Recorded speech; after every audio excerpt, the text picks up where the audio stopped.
Astaghfirullahalazim allazi la ilaha illa anta wa na'buduka wa na'laika wa laka nasta'in.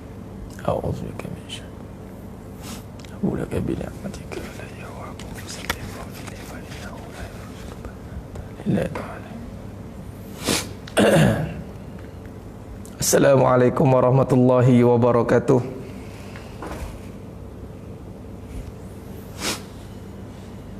Bismillahirrahmanirrahim.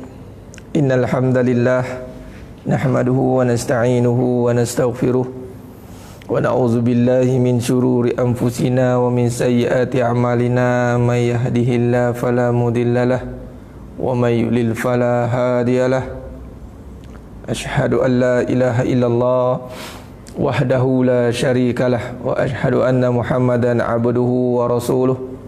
Allahumma salli ala Muhammad wa ala ali Muhammad. Rabbi yassir wa la tu'assir, Rabbi tammim bil khair. Rabbi shrah li sadri wa yassir li amri wahlul 'uqdatam min lisani yafqahu qawli. Allahumma aftah alaina hikmataka wanshur alaina min khazaini rahmatika ya arhamar rahimin. Al-Malikul Quddusus Salamul Mu'minul Muhaiminul Azizul Jabbarul Mutakabbir. Subhanallah ya amma yusyrikun. Wallahul khaliqul bari'ul musawwiru lahul asma'ul husna. Yusabbihu lahu ma fis samawati wal ard wa huwal azizul hakim. Wala hawla wala quwwata illa billahil aliyyil azim. Wala manja minallah illa ilaih. Amma ba'd. Sidang penonton, sidang jemaah mata Allah Subhanahu wa taala. Alhamdulillah, mudah-mudahan kita semua tergolong dalam golongan hamba-hambanya yang benar-benar bersyukur. Alhamdulillah. Sidang penonton, sidang jemaah mata Allah SWT, pada pagi yang penuh barakah ni, Allah izinkan kita lagi sekali untuk kita berkumpul dalam majlis ilmu bicara ilmiah online, berkumpul secara alam maya. Walaupun alam maya, mudah-mudahan apa pun matlamat kita itu mencapai tujuannya, yakni untuk menuntut ilmu, insya-Allah. Dan perkara pertama dan selama-lamanya, marilah kita terus panjatkan syukur pada Allah Subhanahu wa taala, dalam erti kata sebenar-benar syukur. Dan marilah kita sama-sama bertakwa kepada Allah Subhanahu wa taala dengan memantapkan segala takwa kita kepada Allah Subhanahu wa taala. Kerana itulah satu-satunya jalan yang mana akan menjadikan sebagai kita ini hamba yang benar-benar menuju pada Allah SWT, menuju pada jannah, road jannah, iaitu dengan bekalan takwa. Dan sudah pasti jalan menuju ke takwa itu didasari dan dilandasi dengan ikhlas. Jadi sebab itu ikhlas perbahasan yang cukup besar. Walaupun ianya seringkali kadang-kadang setengah itu kita mengambil alasan bahawa ikhlas ni payah, Ustaz. Namun begitu, kepayahan itulah yang akan dikira oleh Allah SWT. Sebab kita sekarang ni kita kena ubah mood kita. Kita apatah lagi di bulan Ramadan Al-Mubarak. Seruannya itu jelas. Iaitu ya ayyuhallazina amanu kutiba alaikumusyamu kama kutiba alal ladzina min qablikum la'allakum tattaqun. La'allakum tattaqun. Jadi maknanya di sini seruannya jelas yang menyatakan bahawa ending kepada amalan itu adalah takwa. La'allakum tattaqun. Ending kepada amalan itu mestilah takwa. Dan takwa itu apa? Takut Allah lah. Takwa itu apa? Kita mampu melaksanakan suruhan Allah dan meninggalkan larangannya. Jadi apabila takwa itu menjadi kita punya perkara penting, perkara asas yang mesti ada dalam diri kita sebagai orang yang beriman, itu kena mengangkat darjatnya sehingga menjadi orang yang bertakwa. Walaupun jalannya susah, tapi kita kena berusaha untuk menuju ke ketakwaan. Sudah pasti bila kata menuju pada ketakwaan, itu melalui jalan keikhlasan. Mana mungkin orang yang bertakwa itu orang tidak ikhlas? Mana mungkin? Sudah pasti perbahasan ikhlas ini secara tidak langsung akan membina ketakwaan kita, insya-Allah. Jadi alhamdulillah, kita bersyukur kepada Allah. Terima kasih kepada semua yang menonton pada pagi ini. Mudah-mudahan semuanya dirahmati oleh Allah SWT. Alhamdulillah, kita akan teruskan perbincangan kita ini, meneruskan kajian ilmu kita ini, bicara ilmiah kita ini. Dan Alhamdulillah, untuk makluman semua jemaah semua penonton, muslimin dan muslimat yang dirahmati Allah SWT, live yang kita buat di Facebook ini akan diupload di YouTube, di channel yang dinamakan Ustaz Farid Abu Aulia. Bolehlah jadikan sebagai rujukan ulang kaji.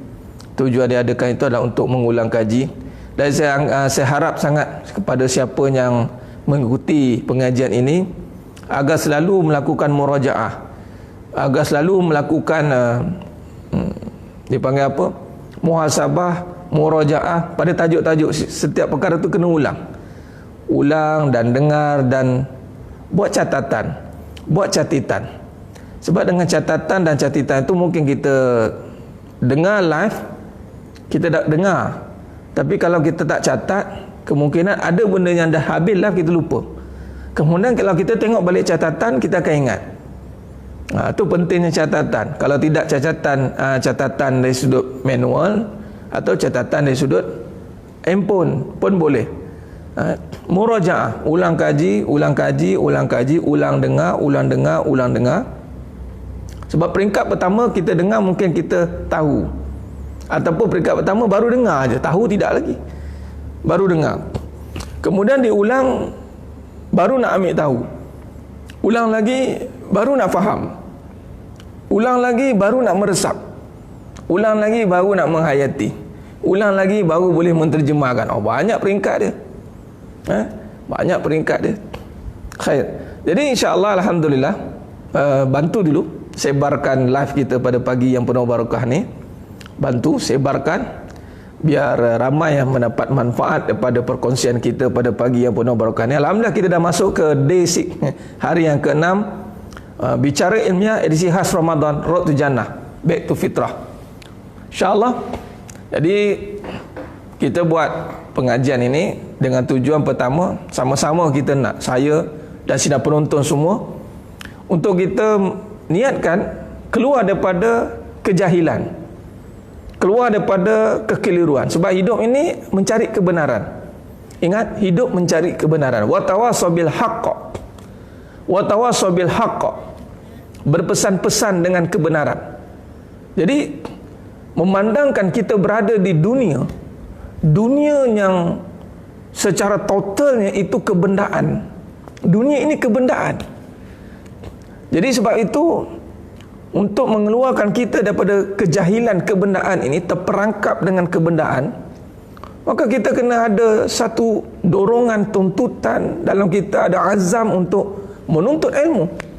Kerana dengan ilmu itu, apatah ilmu yang membawa kepada jalan-jalan untuk mendekatkan diri pada Allah, iaitu kajian tauhid dan tasawuf.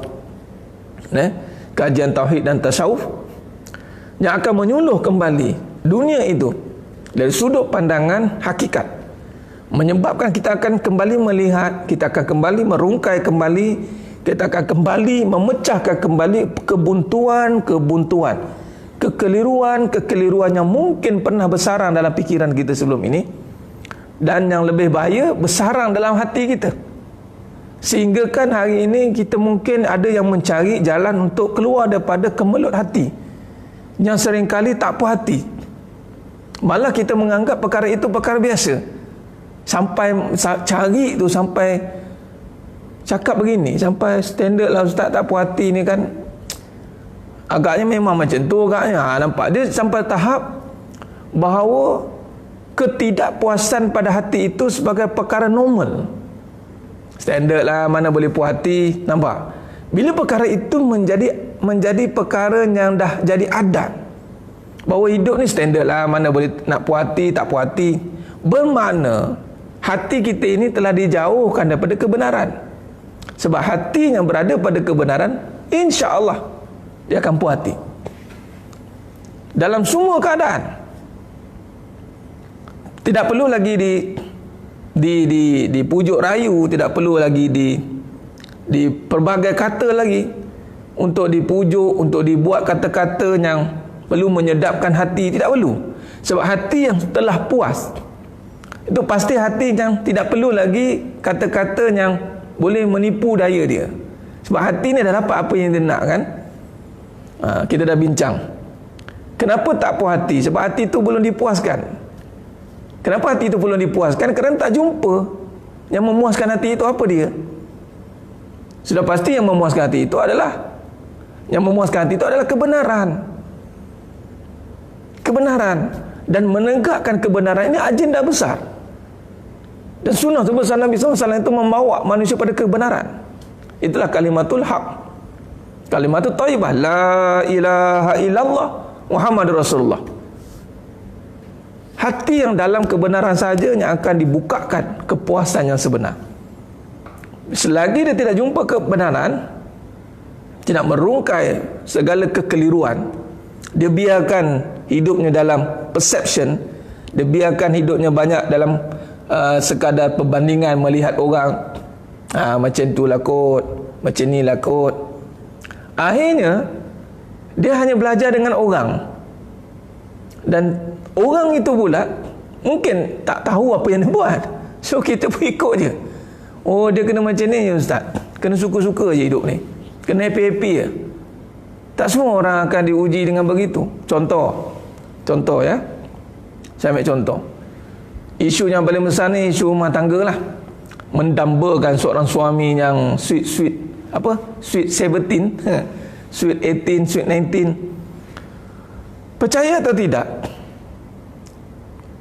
Allah tidak akan jadikan semua suami seperti apa yang digambarkan oleh orang perempuan yang kena sweet ni ustaz, kena belai, kena begini, kena begitu.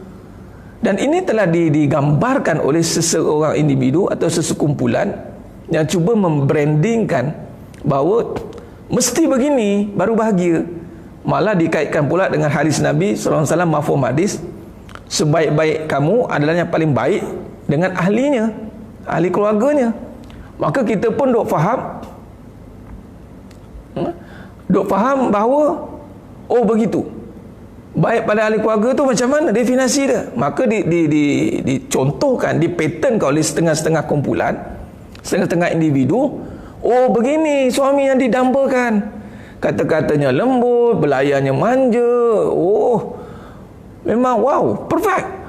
Dan percaya atau tidak, apa yang dilihat itu adakah seperti apa yang perlu dinyatakan dalam hidup ini? Malah dia akan menjadi satu aim bagi seorang perempuan. Aku nak suami yang macam tu, aku nak suami yang macam tu, tapi saya tak dapat. Nampak? Akhirnya dia bukan belajar dengan apa yang Nabi kata, dia belajar apa yang orang buat. Dia belajar daripada apa yang orang buat, dan orang buat itu belum tentu seperti apa yang maksud sebenar paling baik pada ahli keluarganya. Apa maksud paling baik? Itu perlu didefinisikan, perlu diterjemahkan. Sebab dalam konteks kehidupan, untuk memuaskan tadi itu dengan konsep kebendaan, konsep belayan, tak semua akan melalui rumah tangga yang dibelai sebegitu hebat. Jadi orang yang tak dapat belayan ni nak ejah kat mana ni? Adanya jenis yang keras kepala ni contoh. Adakah dia akan terus terperangkap dengan situasi itu? Nah, inilah persoalannya. Adakah itu definisi yang ditunjukkan dengan perbuatan? Adakah itu dah dia? Maksudnya begitu.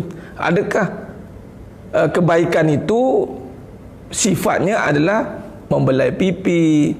Adakah kebaikan itu sifatnya adalah memeluk pasangan? Adakah kebaikan itu sifatnya adalah cium pipi, cium atas, cium dahi? Adakah kebaikan itu? Adakah itu saja kebaikan? Itu maksudnya. Adakah sepatutnya yang paling baik itu adalah yang berusaha buat ahli keluarganya finnar, jauh daripada neraka, minan nar? Ku anfusakum wa ahlikum nara. Jauhkan ahli keluargamu, dirimu, ahli keluargamu daripada api neraka. Jadi kalau kita melihatkan bagaimana yang dikatakan menjauhkan daripada api neraka, adakah Ni mari kita sama-sama fikirkan dengan apa saja perbahasan yang kita akan bawa nanti. Saya cuba nak buka perbincangan ini dan suruh sama-sama merenung secara logik. Apabila kita nak jauhkan diri kita pada api neraka, sebab misinya adalah jauh pada api neraka. Misi kita adalah kena ingat. Sebab Allah suruh surah Tahrim ayat 6 tu, ku anfusakum wa ahlikum naro. Jauh daripada api neraka. Baik, api neraka ni perjalanannya nak jauh daripada api neraka ni adakah dengan belayan? Ini yang kita kena ada kritis atau analytical thinking. Kita kena ada satu kefahaman yang jelas. Islam bukan ikut-ikutan. Islam bukan agama taklid. Tengok, yes. Macam inilah. Nanti dulu. Misi kita adalah menjauhkan api neraka. This is the main. Kalau dengan belayan itu, sekiranya belayan itu adalah membawa kepada pujian. Dan ini kita dah bincangkan tentang bagaimana pujian itu kemuncak kepada kehidupan dunia, yang akhirnya seorang isteri nakkan pujian dan suami pun sama. Adakah misinya berjaya untuk bebas daripada api neraka? Nah, ini dah dia. Ini sebab saya melihat, ialah saya cuba mengkaji secara lebih menyeluruh. Allah SWT menjadikan hidup ni adatnya susah dan senang. Mungkin senang dari konteks suami yang menolong, suami yang belayan manja. Itu senang. Ada orang yang diuji dengan suami yang susah. Suami yang susah. Susah betul lah suami ni. Payah serba-serbi susah.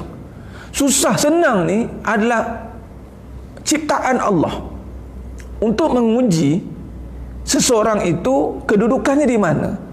Sebab itu kita nak bincang perbincangan ikhlas ni. Sebab tu keikhlasan itu menjadi tunjang kepada seluruh kehidupan. Bukan kita buat jadi baik sebab suami baik, tidak juga menjadi jahat sebab suami jahat.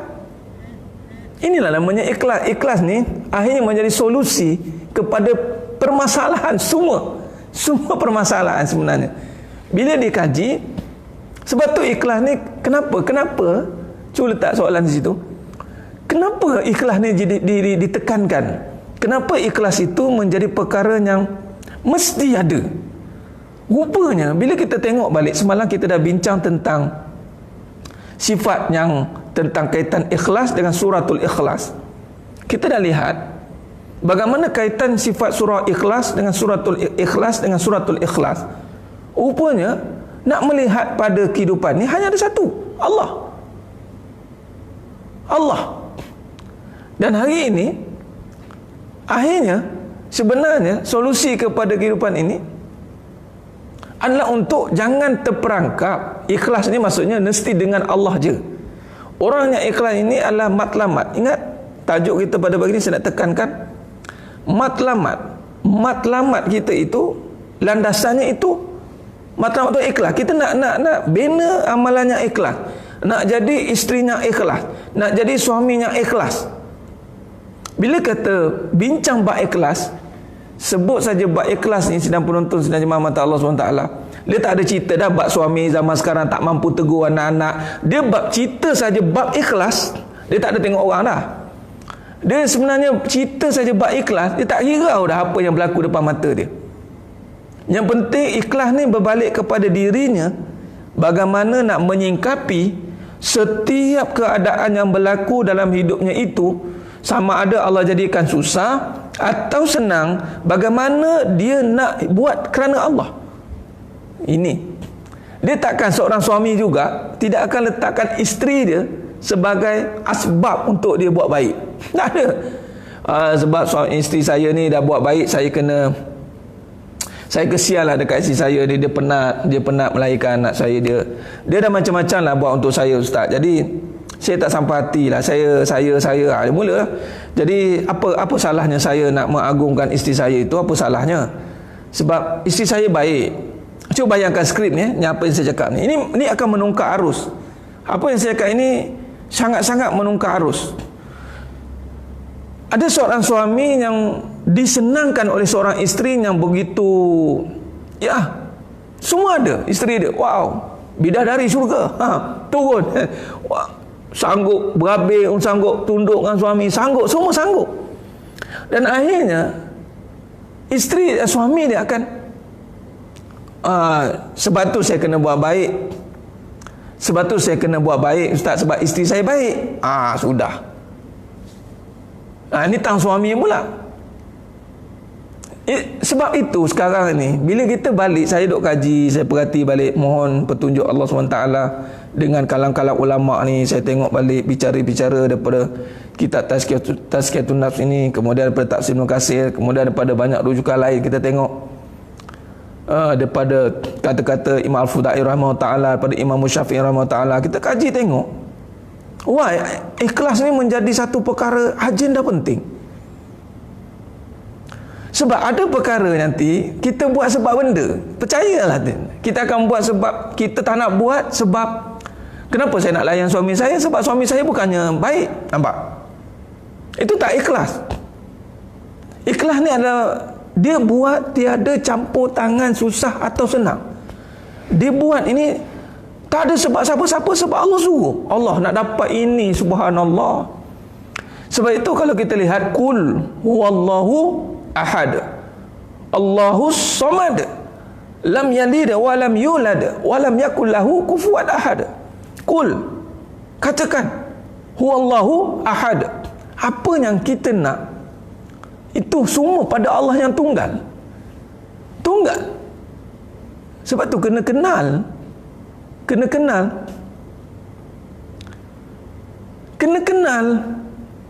Sebab kita nanti duk melihat diri, tidak mengenal. Tidak mengenal dia dengan bahawa Allah itu tunggal. Mana tunggal? Dia, kita tak ada lah. Allah kuatkan lagi, Allahu Samad. Bila kata Allahu Samad, ini saya merujuk pada perbahasan Tafsir Ibn Katsir. Saya nak panjangkan perbincangan tentang Suratul Ikhlas bersandarkan kepada Tafsir Ibn Katsir. Kita mari memahami, sebab topik ni sangat penting dan berat untuk saya sampaikan. Sebab benda ni nak tak nak saya kena sampaikan walaupun ianya berat. Tapi kata Imam Syafi'i rahimahullah ta'ala, bila kita nak menjadi hamba yang taat, itu mesti bermula belajar ikhlas dan betul ke amal. Ini selama ni kita dibayangkan bahawa nak jadi baik itu dengan orang. Tak ada campur tangan makhluk sebenarnya. Sebab Allah kata qul wallahu ahad. Maknanya di sini, sebab ini menjadi ikhlas tu maknanya lillah, kan? Lillah, kalimatut thayyibah, kalimat syahadah la ilaha illallah Muhammadur Rasulullah, Allah. Jadi mana di sini?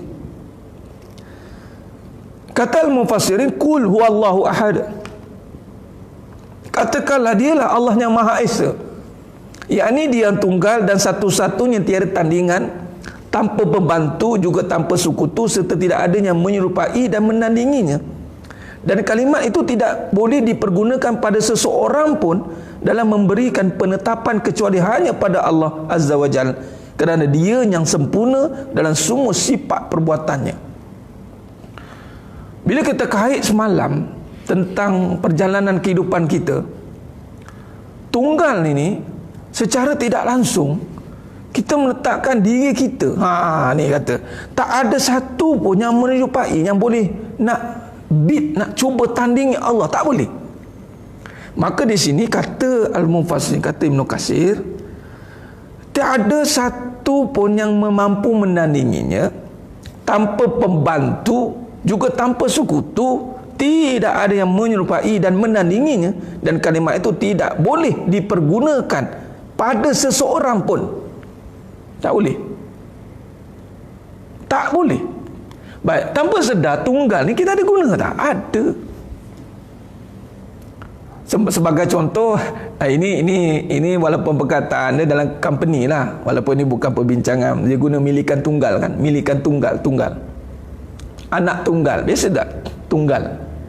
Jadi memang pada Allah itu Maha Esa.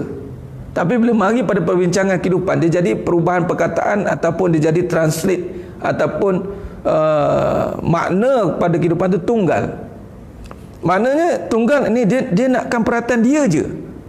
Dia nakkan dia dilihat diri saja je. Ini bahaya. Sebab apa saya nak kaitkan di sini? Perbincangan suratul Ikhlas ini sangat berkait rapat dengan surah As-Sad ayat 82-83. Sidang penonton, sidang jemaah mata Allah SWT. Nah, jadi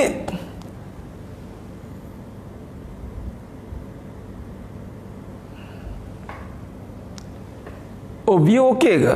Sebab saya tengah try ejah ni. Kalau tak okey, saya back to normal balik. Cuba bagi respon sebelum saya sambung.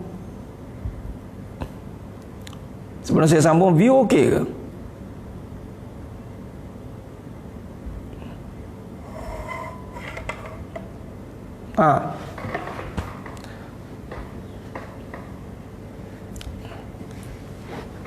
Sebab dia mendatang ni. Sebab saya host kejap. Technical problem. Okey je? Okey. Sebab ada yang komen kata tak center tu. Okey.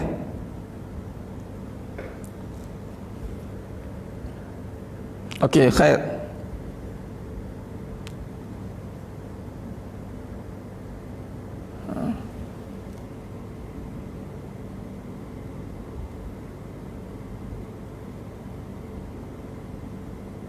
Masya Allah.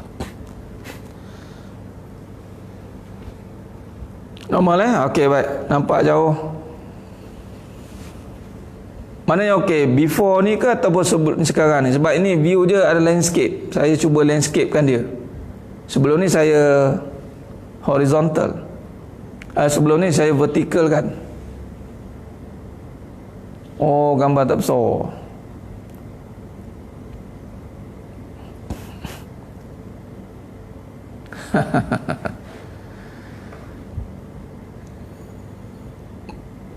Okey, baik.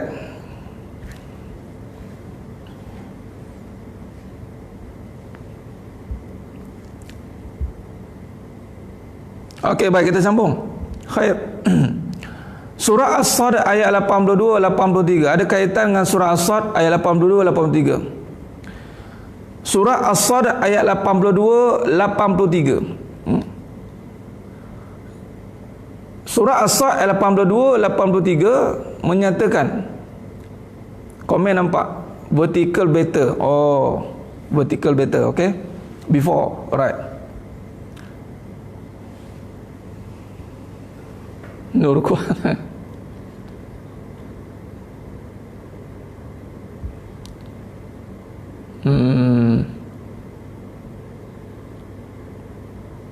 Tak apalah, saya teruskan dulu, nanti besok saya normalkan balik.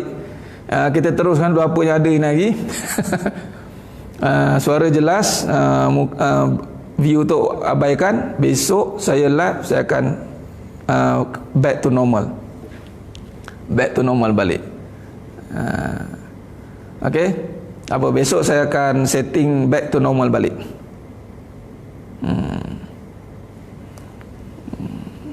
Okay. Tak boleh lah. Okay lah ni. Okay lah tu. Besok saya akan back to normal balik, vertical. Ini cuba.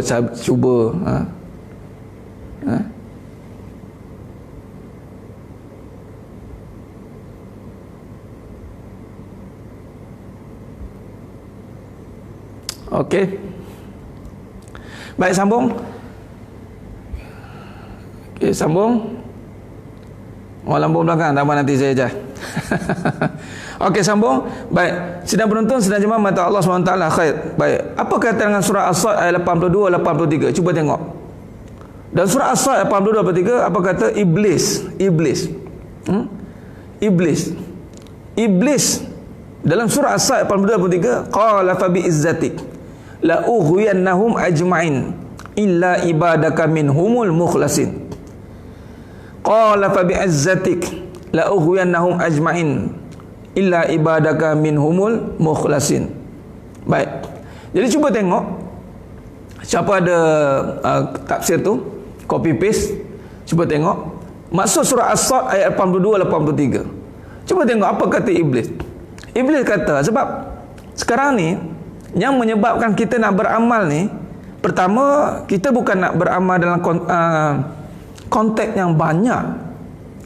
Bukan banyak amal. Kena ingat bukan banyak amal, tapi yang paling penting adalah diampunkan dosa. Kalau tengok strategi iblis, iblis ni dia cuba, kadang-kadang iblis kena faham dalam bab kajian talbis iblis kejap. Saya masuk dalam kajian bab talbis iblis. Bab talbis iblis ni, kalaupun dia gagal untuk buat kita buat maksiat, dia gagal untuk suruh kita buat maksiat, ya, dia akan suruh kita buat beramal, disuruh kita buat amal tapi maksiat juga. Dia di mana pun dia akan suruh maksiat. Apa maksiat? Secara maksiat zahir atau maksiat batin. Okey, baik. Sekarang ni bila kata dia suruh kerja amal yang banyak, yang penting banyak buat, terlupa yang dikira oleh Allah tu ikhlas. Ibarat macam contoh, siapa selalu suami lah kan, suami ke isteri ke, atau pergi pasar, pergi pasar raya beli barang dapur. Saya menurun, ayah saya, arwah atuk saya jenis beli barang dapur, pergi pilih ikan, pilih cili, pilih bawang, semua pilih kan. Saya melihat ketika kita memilih itu cili api contoh, mak saya pesan, Barit nanti beli cili api merah. Saya nak kongsi sikit lah, saya nak kongsi sikit antara amalan. Ini amalan yang secara bagi saya benda ni boleh di viralkan ataupun disuruh pun. Anak lelaki dia kena diajar suruh pergi beli barang. Saya ditrain oleh mak saya beli barang dapur, barang rumah sejak umur saya darjah 2. Darjah 2 kedai runcit mak saya tak pergi beli barang dapur. Mak saya bagi list kedai pula tak jauh sangat pada rumah, belakang rumah tu berjalan lah juga dalam 5 minit. Saya bagi list, mak saya akan beli barang dan saya digelar sebagai Pak Haji sebab saya dulu memang ke kopiah pada kecil, pakai kopiah beli barang dapur ni memang dah jadi trend. Rupanya beli barang dapur ni, sidang penonton saya Muhammad Allah SWT, suami-suami dia mendidik jiwa untuk down sebab pergi pasar nak pula konon-konon lah saya ni kan duk ceramah sana, tiba-tiba ustaz pergi pasar katanya, ramai orang tegur beli ikan, beli ni, kita akan bercampur dengan semua orang kat situ. Satu, keduanya banyak ibrah, nanti saya ceritalah panjang lebar bab tentang ibrah pergi pasar ni, besar fadilat dia. Antara saya nak tekankan adalah memilih cili api. Memilih cili api saya tengok tadi mak saya suruh, dan sampai sekarang saya rasa sangat appreciate bila mak saya suruh saya, Farid beli barang. Teringat saya waktu kecil dulu memang selalu disuruh oleh mak saya beli barang dapur sampai sekarang. Dah bertangga-tangga pun masih lagi nak faham tak faham sudah. Dan dah bertangga-tangga pun masih lagi, Farid ni mak nak kirim barang ni, beli barang mak dah. Okey, jadi cili tu nak kait dengan ikhlas ni. Kita takkan pilih, kita beli tu kita takkan ambil terus masuk. Pilih yang elok mak kata, Barik pilih yang elok, pilih yang elok. Barang-barang semua lah mak saya, zaujah saya pun saya beli. Barangnya dia tak elok ni, memang bawang ni. Oh ya ke? Oh itu je.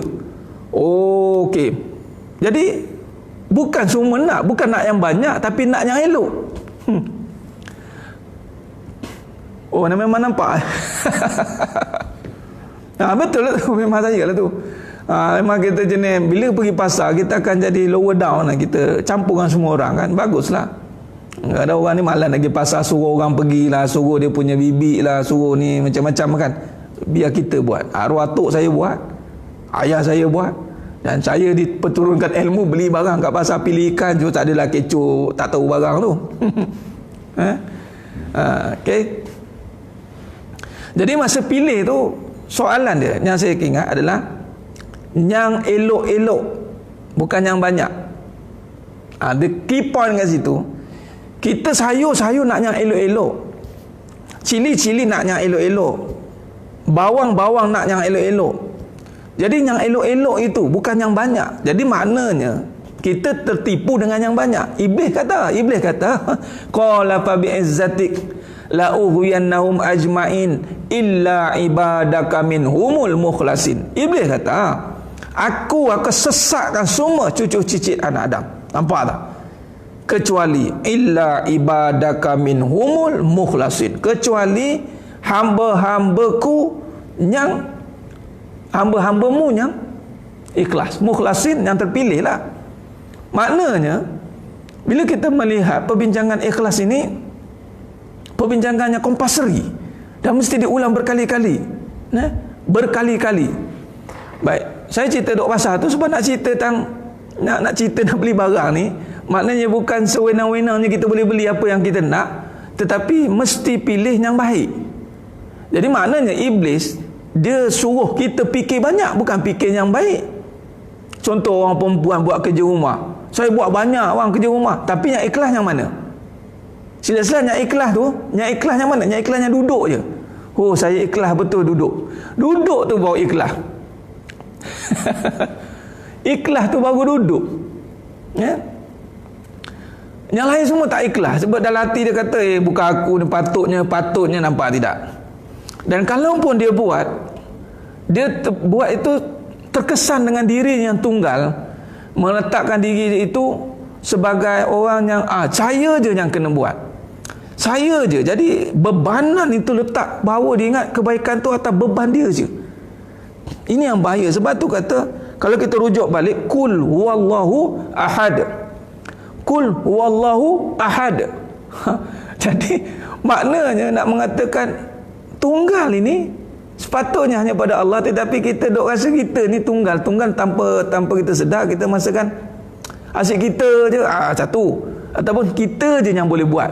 Tu boleh kita alih bahasa ataupun kita ambil tadabbur pada situ. Sebab ayat ni mengatakan tak siapa pun boleh menyerupai dan dipergunakan pada seseorang. Tak boleh.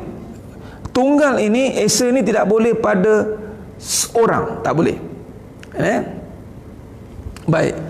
Jadi sambungan, bila kata dah tahu bahawa tiada yang tunggal, tiada yang esa melainkan hanya Allah. Jadi tumpuan kita bukan nampak pada kita je, saya je asyik kena buat, asyik saya je, nampak tidak? Isunya sekarang saya nak kaitkan dengan kul huwallahu ahad.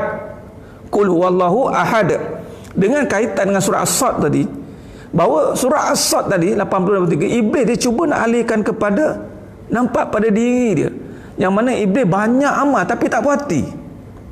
Kita ni subhanallah, saya yakin semua yang menonton ni banyak amal, banyak beramal, saya yakin subhanallah. Kadang-kadang kita dengar Allah, dengar amalan kadang kita pun tak terbuat.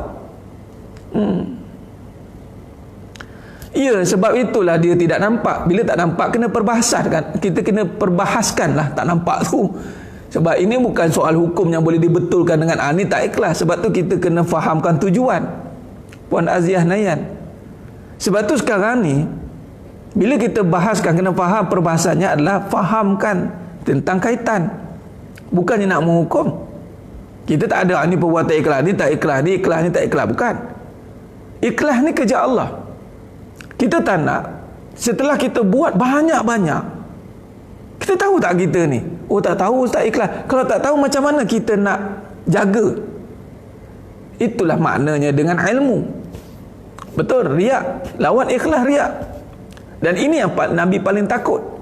Nabi paling takut, Nabi kata dalam hadis yang kita baca sebelum ni dari Bukhari, yang mana paling takut umatku terkena dengan syirik kecil, riak. Dan ini menjadi agenda iblis. Hanya nampak diri je tunggal, saya je yang boleh, ataupun asyik saya je yang kena buat. Nampak tak?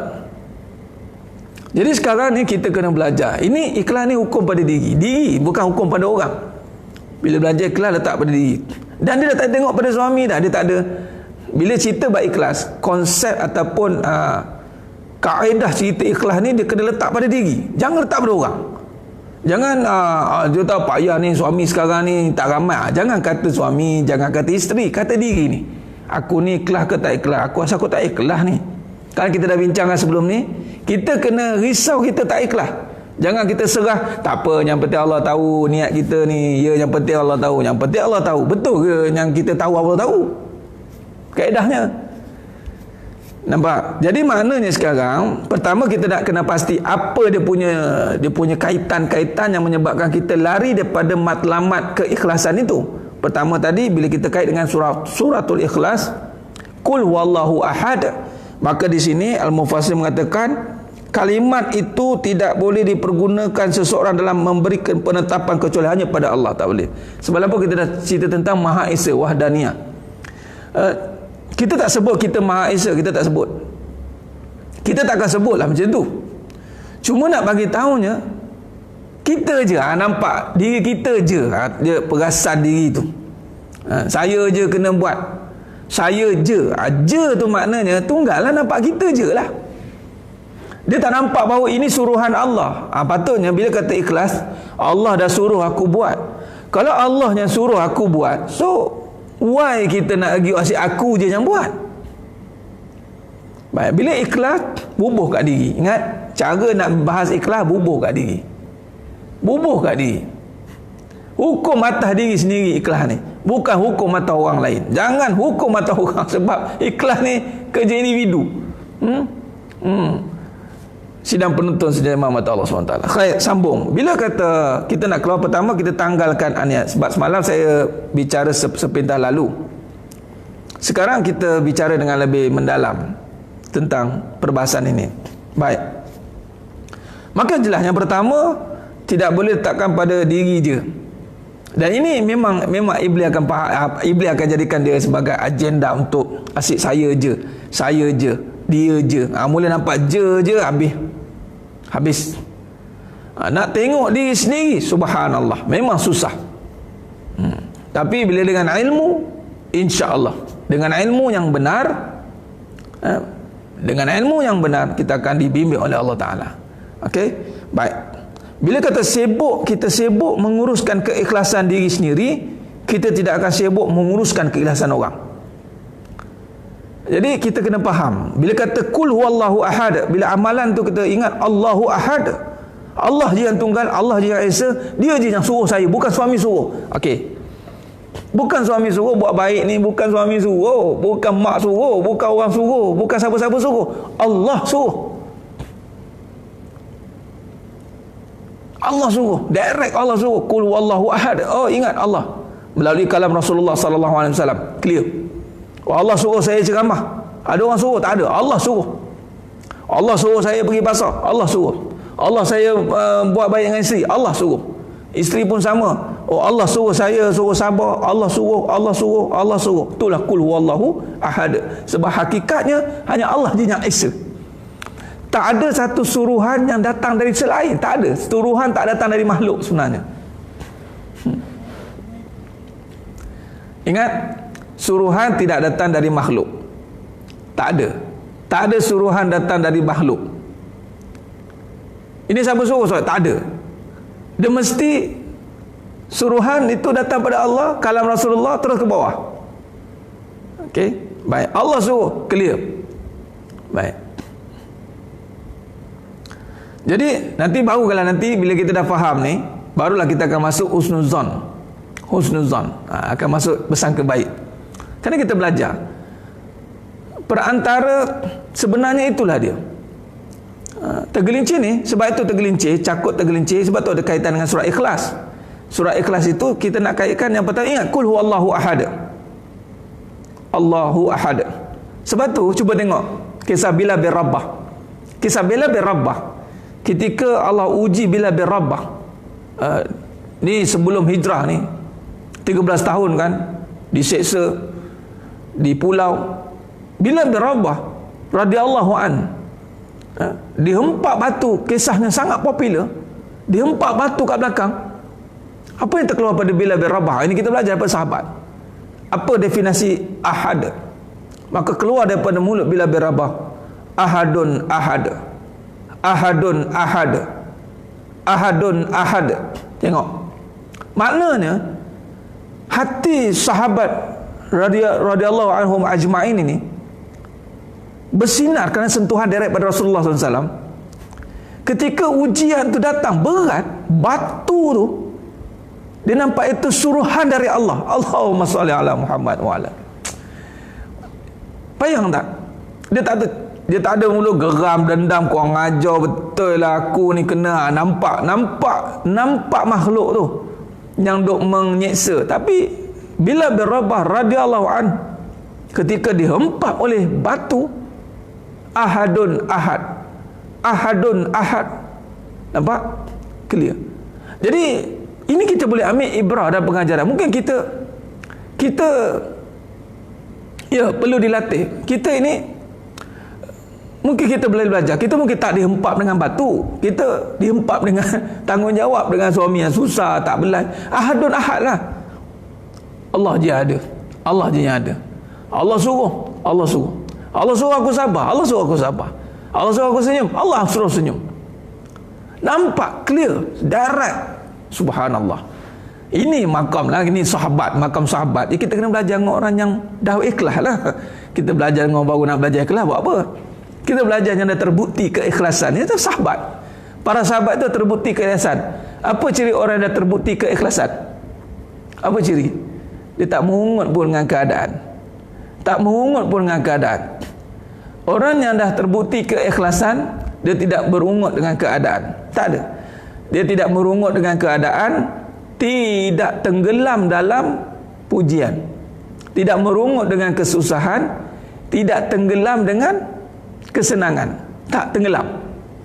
Dia tak lalai. Malah dia tak cari pun. Maknanya kita nak tengok di saat perjalanan agama ni, cuba tengok perjalanan itu bermula dengan kesusahan. Sebab tu dalam surah Al-Insyirah tu kan, fa inna ma'al usri yusra. Innamal usri yusra. Jadi maknanya sekarang ni kesusahan itu adat yang nak menguji kita ni ikhlas atau tidak. Sebab bila kita nampak susah tetapi kita mula merungut, makna kita nampak keadaan. Satu. Yang kedua, bila kita senang, kita mula memuji, kita seronok, maka kita dapat keadaan. Nah, di sinilah dia. Kita nak lihat bagaimana para sahabat radhiyallahu anhum ajma'in telah berjaya meletakkan ahadun ahad daripada kisah Bilal bin Rabah radhiyallahu anha. Kita nak contoh seorang suami nak isteri yang begini, seorang isteri nak suami begini. Jadi mencari jalan siapa yang boleh tunjukkan cara. Nampak? Akhirnya adakah ada ikhlas di dalam melaksanakan tuntutan Allah? Banyak contoh, masa banyak habis dekat suami, rupanya tak ikhlas. Masa banyak habis dekat suami. Nampak? Dan datanglah sifat yang tidak mengalah. Tidak mengalah. Orang yang ikhlas itu tidak akan mengalah. Dia tidak akan malas, dia tidak akan penat. Orang yang ikhlas dia tidak akan bermain dengan air mata. Orang yang ikhlas dia tidak akan penat. Orang yang ikhlas tidak akan minta simpati. Orang yang ikhlas itu akan terus ke depan. Walaupun diuji berkali-kali, dia akan terus ke depan, terus ke depan, terus ke depan. Maju, makin ditekan, makin jauh. Makin ditekan, makin jauh. Inilah dia para sahabat, bagaimana mereka diganggu, diugut bunuh. Adakah mereka mencari kesenangan pada Islam? Tidak, mereka mencari Allah. Kita mungkin mencari kesenangan, mengamalkan ayat-ayat tertentu, ataupun dapat suami-suami macam begini supaya kita boleh jadi baik. Mencari kesenangan. Mencari kesenangan melalui jalan agama. Ya, memang ada kesenangan melalui jalan agama. Tetapi akhirnya yang dilihat itu senang saja. Dia tak terima bahawa ada juga yang susah je Ustaz. Ada juga suami yang tak boleh belai. Ada. Tak semua suami boleh belai. Dapat suami yang boleh belai, boleh usap, boleh buat boleh buat macam spa semua tu, baguslah. Tapi jangan lampas suami pula. Itu masalah. Maknanya dia tidak dipatternkan. Jangan patternkan keadaan itu. Maksud ada orang melalui jalan susah, ada orang melalui jalan senang untuk sujud pada Allah. Para sahabat terus ke depan. Jadi sekarang ni kita kena faham perjalanan hidup itu. Bila kata menuju pada Allah, sekiranya Allah bagi susah, adakah kita akan maju ke depan? Ini dengan Allah. Atau senang baru nak ke depan? Subhanallah. Dia akan ke depan. Dia tak ada tangisan, dia tak ada rumutan, dia tiada tangisan. Yang mana tangisan ni tiada perlu minta simpati lah. Dia tak ada banyak minta simpati. Ingat, orang yang banyak minta simpati ni, sebab tu kalau tengok ulama-ulama tu dulu, mana ada cerita simpati? Tak ada meraih simpati lah. Bukalah kitab-kitab. Ulama-ulama susah muktabar, kalau tengok perjalanan hidup semua susah-susah. Abu Hurairah radhiyallahu anhu, sahabat Nabi SAW, susah. Tapi tak minta simpati. Agama Islam bukan agama meraih simpati. Saya ingat lagi seorang sahabat saya kata, agama Islam bukan agama murahan. Bukan agama murahan, bukan agama yang perlu dijual dengan perasaan. Bila perasaan saja terjual agama itu. Tak. Tak menagih simpati. Dia hanya mahu menagih simpati Allah, bukan makhluk. Baik, clear? Allahu Samad. Jadi maknanya sebab tu sahabat malah dia lebih selesa mencari jalan susah. Ulama-ulama selesa mencari jalan susah atau bersusah-susahlah. Mencari jalan susah atau bersusah-susahlah untuk beramal. Tu datangnya amalan tu, datang banyak beramal tu. Sebab nak amal yang banyak tu susah. Jadi pilihlah yang susah. Ambil jalan susah. Kata guru saya, Farid, kalau engkau nak senang, benar-benar senang yang hakiki, cari susah. Cari susah, kita susah nak faham. Rupanya bersusah-susahlah. Jangan meraih perhatian makhluk. Jangan. Simpati dengan Allah ni keampunan lah, bukan contoh macam ayat. Simpati dengan Allah ni minta ampun lah. Minta Allah keampunan pada Allah, yang seperti doa-doa muktabar tu. Doa-doa keampunan, Rabbana zalamna anfusana wa illam taghfir lana. Nangis depan Allah lah. Itu maksud minta simpati pada Allah. Allah bersimpati, kita merayu pada Allah, ya Allah, aku buat dosa. Minta simpatilah. Sama juga kaitan ikhlas dengan bayaran.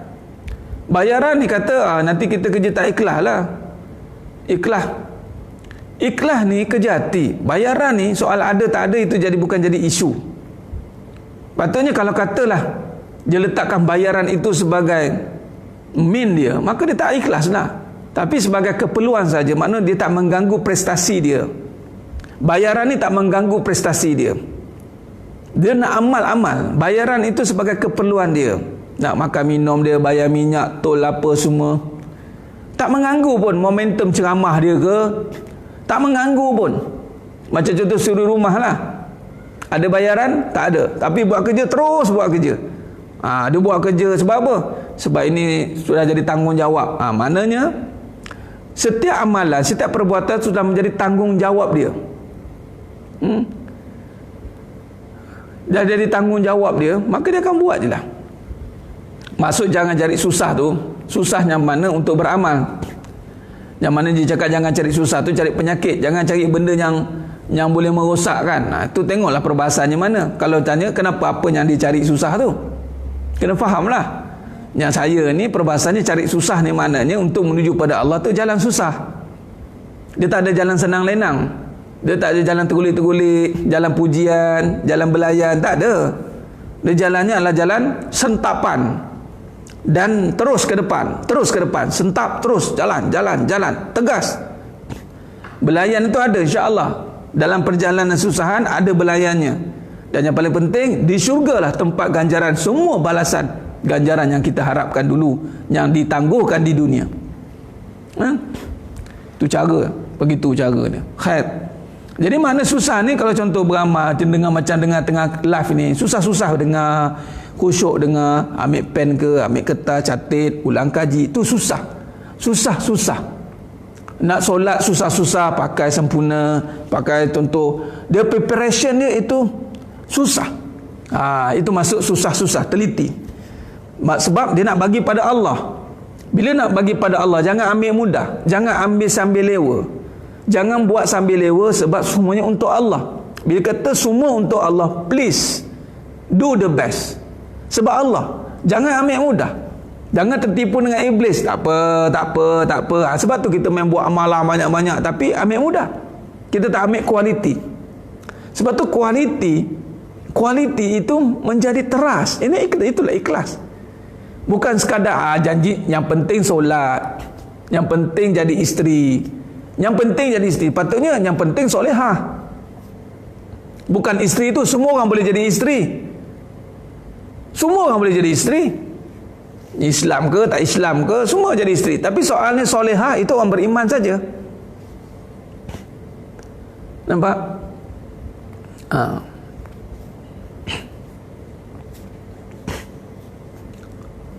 Ya sama. Kita tanggungjawab. Nak menyampaikan ilmu ni tanggungjawab. Sebab ia jihad, mujahadah.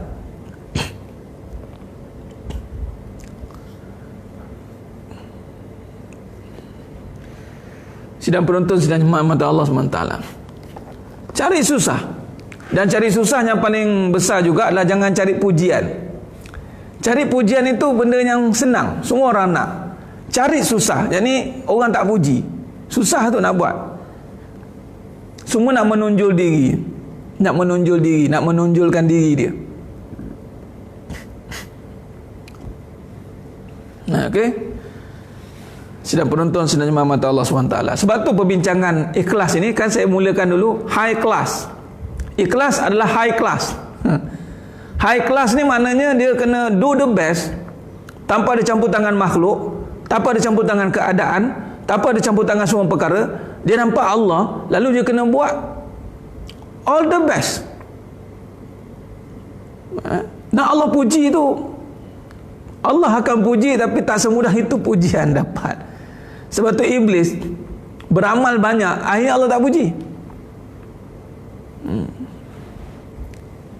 Sidang penonton, sidang jemaah mata Allah SWT. Khair, kita sambung lagi pengajian kita. Allahu kul huwallahu ahad tadi. Ingat sentiasa, ikhlas is high class. Ikhlas is high class. High class ni maknanya jangan kait dengan perbincangan dunia. Low class. Apa dunia ni? Low class. Buat sebab anak, low class. Tu malah ada orang tanya, sama Ustaz dunia akhirat? Mana sama? Low class. Buat sebab anak dia ni Ustaz, saya buat sebab anak je ni. Low class. Saya buat sebab suami je ni. Low class. Saya buat sebab senang. Low class. Apa saja dikait dengan dunia yang zahir, yang nampak, semua low class. Apa saja dikaitkan dengan gaib, pahala ke syurga, pahala kan gaib, syurga kan gaib, dosa pun gaib, Allah ghaibul gaib. Jadi itu high class punya perbincangan.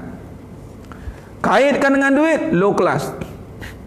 Kaitkan dengan pujian, low class. Low class. Kaitkan dengan air mata sebab susah, low class. Low class, low class, low class, low class. Kita kena letak. Kita kena letak. Dengan ilmu yang kita belajar ni, kita kena letak sendiri. Jangan low classkan orang, kau kena lempang lagi. Dia pergi kata, apalah kau ni low class. Memang kena siku lah lagi. Ini untuk kita. Ingat, apabila perbincangan itu tauhid dan tasawuf, dan bincang pula tentang perincian ini ikhlas, itu untuk diri. Kemudian kita sampaikan dengan perwatakan kita. High class. Dunia low class. Ingat tu. Sedang penonton, sedang jemaah mata Allah SWT. Bila kita dah faham Allahu ahad, dah high class ni, maka ini ya benar. Semua kerana Allah, untuk Allah. Khair, benar. Duit, air mata, pujian. Sama, jika berubah sebab makhluk pun low class. Sebab suami berubah, low class. Sebab dia tidak ada genuine kat situ. Dia tak ada, dia panggil apa, genuine, apa, ketulinan, ya. Nakkan pujian, low class. Nakkan semua, apa saja kesimpulan, nak kait saja dengan dunia, low class. Berubah sebab isteri, low class. Semua low class. Ingat, bila low class, Allah tak terima. So naikkan dia jadi high class perbincangan.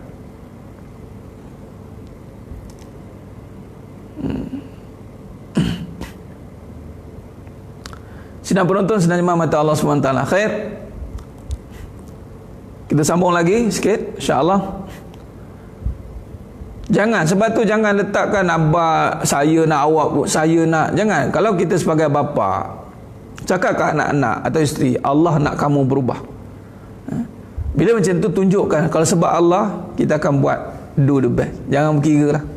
Allah tak pernah berkira dengan kita. Okey, baik. Bila sebab Allah, jangan berkira-kira. Ni boleh juga tambah satu lagi kata kunci. Bila kata kul huwallahu ahad, jangan berkira-kira. Jangan berkira-kira. Berkira-kira tenaga, berkira-kira masa, berkira-kira semua. Allah bagi tak pernah kira kat kita. Allah tak pernah kira apa pun. Bagi nafas tak terkira. Bagi masa tak terkira. Bagi semua apa kita nak terkira, ghair hisab.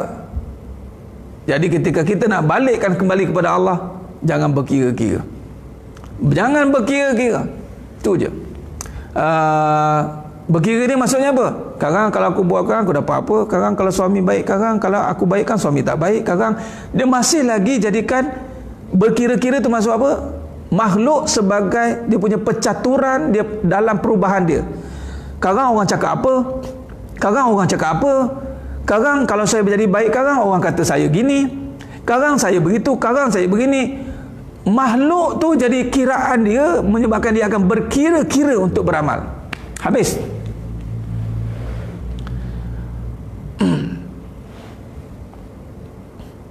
Tampakkan Allah terus. Sedang penonton sedang nyaman mata Allah SWT. Khair. Dan mencari yang tulen itu ibarat kita tampi. Apa tampi? Kalau kita buat beras ke apa kan, dia tampi.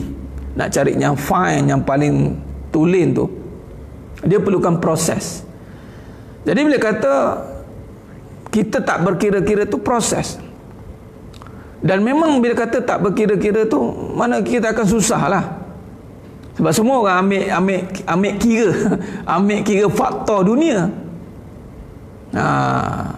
Kita tak ambil kira faktor akhirat.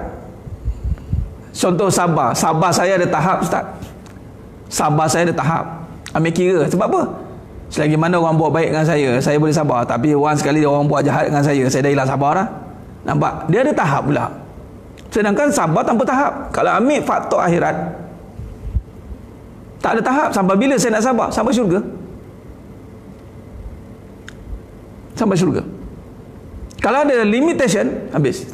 Macam semalam lah kes yang ikhlas tadi kan. Isteri, dia buat baik, saya dah tahap buat baik ni. Kalau suami saya baik, saya buat baik lah. Kalau suami saya buat jahat, saya buat jahat. Baik saya pada suami. Suami saya baik, maka saya baik. Suami saya jahat, maka saya buat jahat. Itu berkira-kira. Itu berkira-kira. Jadi antara perbahasan ikhlas adalah jangan berkira-kira. Dia tak berkira-kira dengan amalan. Baik. Sedang penonton sedang nyaman mata Allah SWT. Baik, kita sambung seterusnya. Dan juga dalam perbahasan yang kedua kita bincang semalam bab pertama, yakni huwa awal, awaliyah dan terakhir. Baik. Awaliyah dan terakhir ni sifat yang kedua itu yang ada pada suratul Ikhlas, awaliyah dan yang terakhir. Baik, di sini kita boleh kaitkan dengan Allahu Samad. Allahu Samad. Allahu Samad. Baik. Dan firman Allah SWT, Allahu Samad, yang bermakna Allah adalah Rabb yang bergantung kepada segala urusan. Nampak kaitannya. Bila sebut Allahu Samad, Allah adalah Rabb. Bila kata Rabb ni maknanya seluruh urusan bergantung kepadanya. Itu namanya Rabb. Rabb ni maknanya seluruh kekuasaan. Seluruh kekuasaan. Tuan, kira-kira zikir bab lain. Masuk berkira-kira ni bukan kira-kira amount. Bukan kira 1, 2, 3, 4, 5. Bukan kira-kira amount. Amount tidak termasuk dalam perbincangan kira-kira itu. Dan kira-kira juga kalau nak masukkan amount kira-kira itu adalah pada sedekah. Sedekah boleh masuk kira-kira. Contoh, dia sangka bahawa kiraan dia itu sedekah. Saya dah sedekah banyak dah. Saya dah sedekah 1 juta. Jangan berkira 1 juta tu, sebab 1 juta tu mungkin di sisi Allah kecil. Sisi kita je besar. Jangan berkira dengan 1 juta itu. Mungkin 1 juta belum cukup. Sedekah lagi 2 juta. Sedekah lagi 3 juta. Jangan kira. Kita ni sebab berkira-kira amount duit. Kita yang berkira-kira kan. Untung rugi kan kira-kira. Untung rugi kira-kira. Jadi bila nak sedekah pun berkira-kira. Dia fikir nanti sekarang kita tak boleh nak lebih sangat sedekah ni, nanti short. Short pula. Sedekah boleh short katanya. Ramai. Sebab dia duk kira-kira. Dia berkira-kira duit sehingga dia berkira-kira untuk bersedekah. Baik. Adapun kira-kiranya zikir bukan kira-kira yang berkira-kira tu. Itu amount yang tertentu yang telah digaris pandukan oleh ulama untuk mendidik kita. Itu bukan kira-kiranya dimasukkan itu. Dan juga yang berkira-kira yang dimasukkan di sini adalah keadaan. Jangan berkira-kira dengan keadaan. Jangan berjangka-jangka. Jangan nanti orang cakap apa, itu maksudnya. Nanti suami kata apa, maksudnya kira-kira ini kita nisbahkan kepada keadaan yang akan memberi kesan pada amalan dia. Dia berkira-kira. Tak naklah baik sangat, nanti kan orang pijak kepala. Nampak? Sedangkan dalam melakukan kebaikan, dalam melakukan ketaatan, itu tidak menjadikan makhluk sebagai bottom line dia. Dia tak boleh. Okey. Berkira-kira lah tu zikir. Dia ratib, tapi berkira-kira nak zikir. Berkira-kira nak zikir ni, nak ke tak nak. Memang zikir tu akan ada kiraan, tapi berkira-kira nak zikir. Nak cukup lah kot, nantilah kot. Berkira-kira. Tak apa, yang penting ikhlas. Dalam ikhlas kan, dalam 100 tak penting, 1000 tak penting, lalas sekali tak buat. Khair. Baik, kita sambung. Allahus Samad. Yang ini sifat perbahasan pertama dan yang terakhir. Huwa awaliyah dan akhir. Awaliyah dan akhir. Huwa awal, huwa akhir.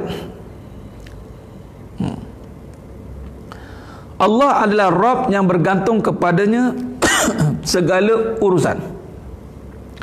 Ikrimah mengatakan dari Ibnu Abbas, yakni Rabb yang bergantung kepadanya semua makhluk dalam memenuhi segala keperluan dan kemahuan mereka.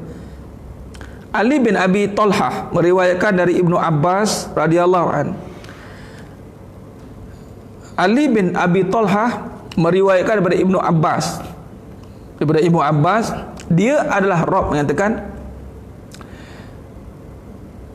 dia adalah Rabb yang benar-benar sempurna dalam kewibawaannya dan maha mulia yang benar-benar sempurna dalam kemuliaannya, maha agung yang benar-benar sempurna dalam keagungannya, maha penyantun yang benar-benar sempurna dalam kesantunannya, maha mengetahui yang benar-benar sempurna dalam keilmuannya, maha bijaksana yang benar-benar sempurna dalam kebijaksanaannya.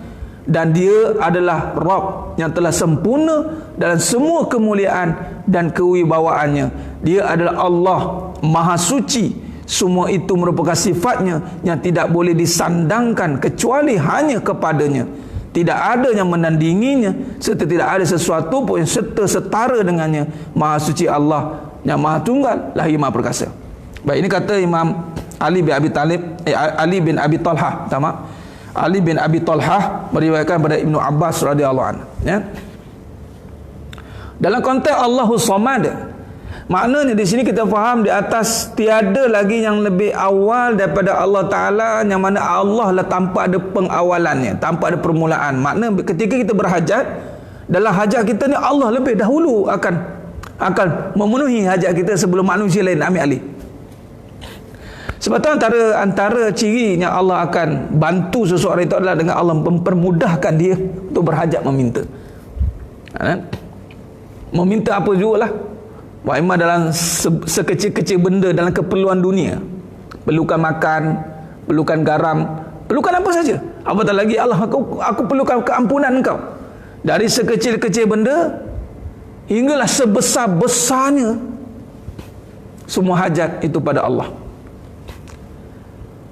Jadi bila kata Allahus Samad, sejauh mana kita meletakkan segala hajat, segala tumpuan, segala keinginan, segalanya apa yang kita perlukan itu pada Allah. Maka sebab itu dikatakan tadi Ibnu Abbas meriwayatkan tadi mengatakan kepada Ali bin Abi Talhah, meriwayatkan kepada Ibnu Abbas menyatakan sifat-sifat kesempurnaan kewibawaannya, kemuliaannya, keagungannya, keilmuannya, kesantunannya. Jadi ini tiada yang lebih mendahului, tak ada siapa lagi. Tak ada yang lebih mendahului melainkan hanya pada Allah. Dan kita tidak boleh melihat makhluk, kamulah yang mula-mula tolong saya, tak. Sebab kamulah boleh tolong saya, sebab kita dengan makhluk sekadar melihat bahawa Allah menyatakan pada makhluk itu sifat-sifat kesempurnaannya. Jadi sedang penonton, sedang jemaah mata Allah SWT. Khair.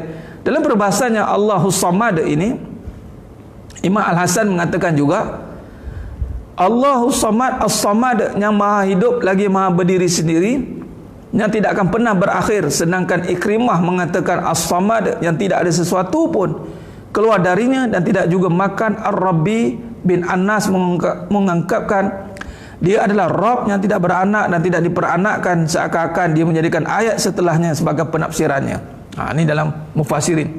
Baik. Jadi di sini sidang penonton, sidang jemaah mata Allah SWT, bagaimana kita nak kaitkan dengan pertama wa awal wa akhir dengan Allahus Samad, Qul huwallahu ahad, Allahus Samad, lam yalid wa lam yulad. Dalam kaitan Ar-Rabi bin Anas meletakkan bahawa jawapan kepada Allahus Samad itu adalah lam yalid wa lam yulad.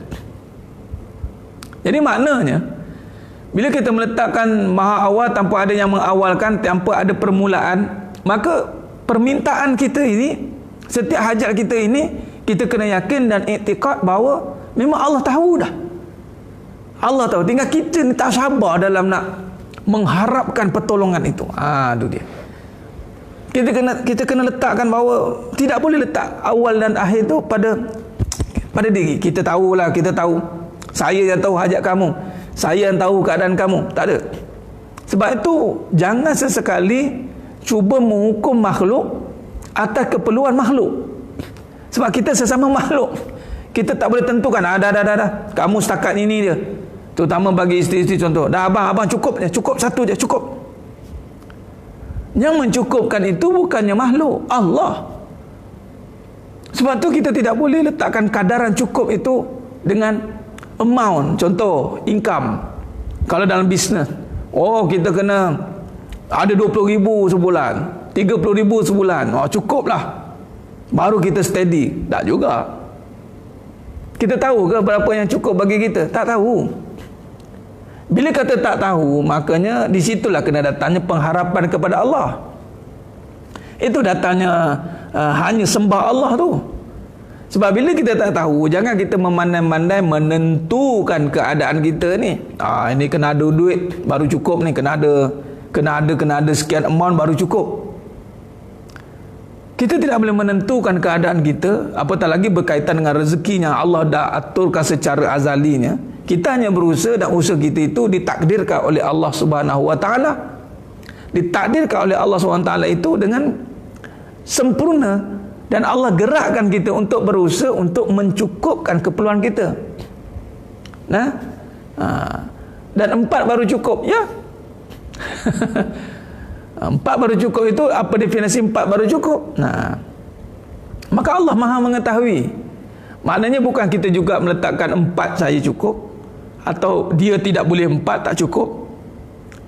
Engkau boleh, engkau tidak boleh. Maknanya di sini ibrah daripada Allahus Samad ini, jangan kita cuba-cuba untuk meletakkan manusia dan manusia itu sebagai ukuran sesama manusia, kita yang menentukan manusia. Tak boleh. Allah SWT yang menentukan makhluk-makhluknya, hamba-hambanya. Maka kita sebagai hambanya berharap, memohon, meminta kepada Allah SWT. Sebab itu kita kena faham dalam bab ni ada bab kebaikan, ramai akan buat macam ni. Akhir daripada kebaikan tu akan cakap, tak cukup ke saya buat kebaikan ni? Tak cukup ke saya buat kebaikan ni? Apa abang nak lagi? Sinetron pun keluar pula drama sinetron. Tak cukup ke dengan apa yang abang dah bagi? Suami pula naik minyak. Tak cukup ke? Tak nampak diri abang ni yang mencukupkan? Dia kadang-kadang tak cukup ke dengan saya ni bang? As-Samad ini mana patutnya pada Allah. As-Samad itu pada Allah, bukan kata pada isteri, bukan kata pada suami, bukan kata pada anak. Sebab dialah yang maha sempurna segala kebijaksanaannya. Maknanya huwa awal huwa akhir, segala hajat awal kita dan hajat akhir kita itu telah diselenggarakan, telah diatur baikkan oleh yang tiada awalnya dan tiada akhirnya. Suami kita mungkin akan akhir. Sehebat-hebat suami itu menjaga seorang isteri, awaklah bidadari abang, awaklah. Maka sekarang ini barulah dia akan nampak suami dia akan habis. Siapa lagi yang akhir akan membantu dia? Dia tidak boleh melihat makhluk ini sebagai akhir. Akhir pada hidupnya itu Allah. Makhluk tidak boleh jadi pengakhiran hidup dia. Sebab kita tak tahu siapa yang akhir dulu. Sebab dua-dua akan habis. Kita ada pengakhiran. Allah itu tiada akhirnya. Tiada awalnya, tiada akhirnya. Berakhir tapi tiada pengakhiran. Bermula tanpa ada permulaan. Nampak? Jadi sedang penonton, sedang jemaah mata Allah SWT. Jadi nak kait dengan yang kedua ni, As-Samad ini, dan kaitan dengan yang sifat yang kedua, Puan Fatimah Deraman, saya sedang membahaskan kembali tentang perbahasan, sambungan daripada perbahasan Al-Ikhlas semalam, dan 5 daripada sifat-sifat yang tidak boleh ada pada makhluk.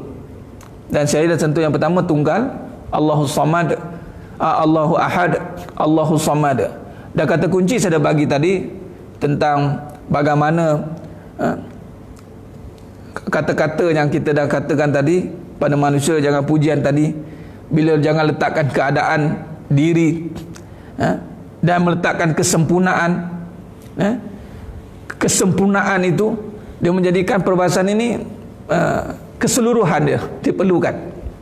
Jadi maknanya sekarang ini bila kata kesempurnaan itu, kenapa kita lupa Allah yang membantu? Benar, kita lupanya Allah membantu, bukan manusia. Manusia hanya alat menyampaikan bantuan. Kita tak nampak Allah. Sebab itu hati-hati ketika kita dapat bantuan, adakah kita makin taat atau makin derhaka dengan Allah. Ini yang kita kena bawa. Sebab kita mudah menampak bantuan makhluk, nampak mudah sangat kita nampak, tapi kita nak lupa menampak bantuan Allah Ta'ala yang dulu, kini dan selama-lamanya. Jadi maknanya jangan letakkan pada kecukupan itu pada makhluk. Tidak. Itu namanya Allahus Samad. Allah adakan suami sekadar Allah adakan suami sekadar mengatur segala apa yang diperlukan zahir. Isteri pun sama. Jadi tidak boleh kita letak harapan tu, tak boleh. Alat saja. Samad ini dia bukan kata penuh. Maksudnya di sini yang saya dah bahaskan ini, Allah dan Rabb yang bergantung kepadanya segala urusan, menyatakan bahawa keseluruhan, kesempurnaan, yang mana kesempurnaan Samad ini dia bukan makna alih bahasa kepada perkataan Samad itu saja, tapi kita melihat dalam konteks ulama al-mufassirin menyatakan As-Samad yang dalam konteks keseluruhan, yang mengatakan dialah adalah Rabb yang benar, sempurna. Itu nama penuh tu. Dia bukannya alih bahasa saja. Bukan Samad alih bahasa, penuh, dia memenuhi keperluan. Penuh, bukan begitu. Sebab dia bercerita tentang bagaimana nak memenuhi tadi, memenuhi seluruhnya. Sebab tu As-Samad ini juga, kata tadi kita dah bahaskan satu-satu tadi, yang maha hidup lagi maha berdiri sendiri, yang tidak pernah berakhir. Maknanya mencukupi. Mencukupi. Jadi maknanya sekarang ni kita kena alihkan daripada perbahasan pertama wa awaliyah dan terakhir ini, kita yang mencukupkan, tidak.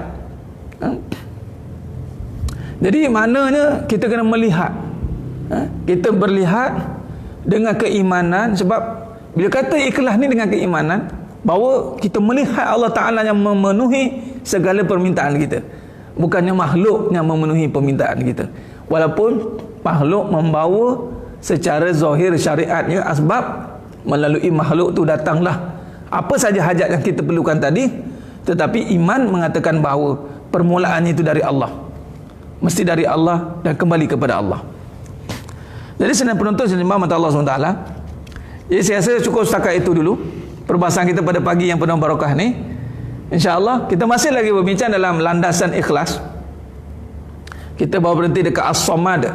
As-Samad, As-Samad, Allah qul huwallahu ahad, Allahus samad, lam yalid wa lam yulad. Kita akan sambung lagi perbahasan ini. Saya nak cuba baca secara kupasan satu persatu insya-Allah tentang apa yang dikaitkan dengan sifat salbiah itu yang pada surah Al-Ikhlas, suratul Ikhlas yang kita tengah syarahkan melalui tafsir Ibn Katsir ini, dan kehidupan kita. Kehidupan kita ada kena dikaitkan tiga serentak. Sebab itulah insya-Allah boleh tengok dari awal balik insya-Allah. Segalanya fan, kullu fan, semuanya binasa. Dari sinilah mata hati yang kita nak bina supaya tiada lagi ungkitan, tiada lagi keresahan, tiada lagi persoalan-persoalan. Aku nak buat baik sampai bila? Ada orang akan macam tu, sampai bila aku nak buat baik? Ada orang lagi sampai bila aku nak buat baik? Ataupun orang lagi, aku dah penat lah nak buat baik, aku dah give up lah. Ataupun dia buat baik, tak ada siapa tolong saya buat baik ustaz. Ataupun dia bila kata dia nak jadi baik, dia mula berkira-kira dengan keadaan sekelilingnya. Bagaimana keadaan ini boleh berlaku apabila kita tidak meletakkan kembali perbahasan ikhlas sebagai agenda atau matlamat utama dalam seluruh amal. Sebab dalam amalan ini akhirnya kalau kita bahas balik kepada suratul Ikhlas, akhirnya dah tak ada kaitan dengan orang. Akhirnya tak ada kaitan dengan orang. Jadi macam mana nak rendahkan hati yang selalu sangka hebat? Nak sangka hebat apa lagi kalau dah kena dah Puan Nur Hashimah? Dah tak ada dah yang tinggal, yang tunggal tak ada, yang menjadi tumpuan tak ada, yang pujian tak ada. Apa yang ada pada kita itu nama Allah. Rumus, rujuk balik rumus yang saya dah bagi itu, baca dengan nama Allah. Ini ada kaitan dengan rumus akidah, rumus tauhid dalam hidup. Dengan nama Allah. Kita sangka kita hebat tu sebab kita sangka nama kita cantik, perasaan pandai, perasaan baik, perasaan, semua perasaan. Sifat tu semua sifat yang datang pada Allah Subhanahu Wa Taala. Jadi nak merendah diri itu kembali dengan nama Allah. Siapa kita berilmu, sedangkan ilmu nama Allah. Siapa kita kuat, sedangkan kuat nama Allah, dengan nama Allah. Bila kata dengan nama Allah, kita masuk perbincangan suratul Ikhlas. Dengan nama Allah, memang Allah je, qul huwallahu ahad. Oh, tunggal Allah je. Ya. Jelas. Bila masuk suratul Ikhlas, pula ada 5 sifat salbiah yang tidak boleh ada pada kita. Oh, tak boleh ustaz. Oh, selama ini saya perasan je lah. Nampak? Dia ada berangkai-rangkai perbincangan insya-Allah. Khair. Mudah-mudahan Allah berkati kita semua. Mudah-mudahan mudah-mudahan Allah berkati kita semua insya-Allah.